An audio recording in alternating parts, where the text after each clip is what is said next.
उपवास हो, मैया के ऊपर बाटे हमर विश्वास हो, मैया के ऊपर बाटे हमर विश्वास हो।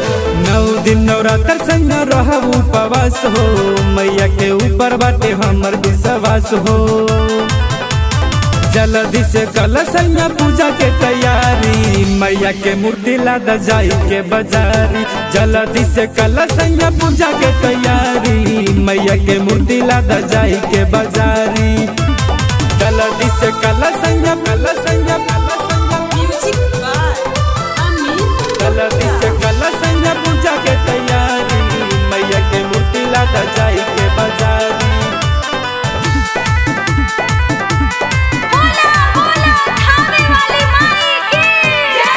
गैया के गोबर से अंगना निपवनी, तब जाके माई के पूजा करवनी।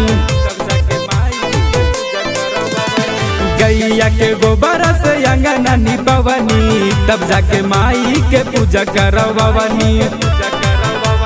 डीजे ले आइता संग जाके ससुरारी, मैया के मूर्ति लादा जाई के बाजारी। डीजे ले आइता संग जाके ससुरारी, मैया के मूर्ति लादा जाई के बाजारी। जल्दी से कल संग जल्दी से कल संग पूजा के तैयारी, मैया के मूर्ति लादा जाई के बाजारी।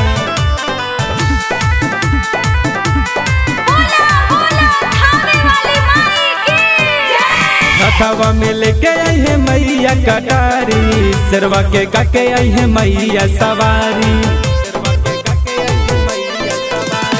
हथवा में लेके आई है मैया कटारी, सिरवा के काके आई है मैया सवारी। रोशन रवि बटे मैया के पुजारी, जल्दी से कल संग सब तैयारी। रोशन रवि बटे मैया के पुजारी, जल्दी से कल संग सब तैयारी। 9 दिन नवरात्र संग रहब उपवास हो, मैया के ऊपर बाटे हमर विश्वास हो। जल्दी से कल संग पूजा के तैयारी, मैया के मूर्ति लादा जाई के बाजारी। जल्दी से कल संग पूजा के तैयारी, मैया के मूर्ति लादा जाई के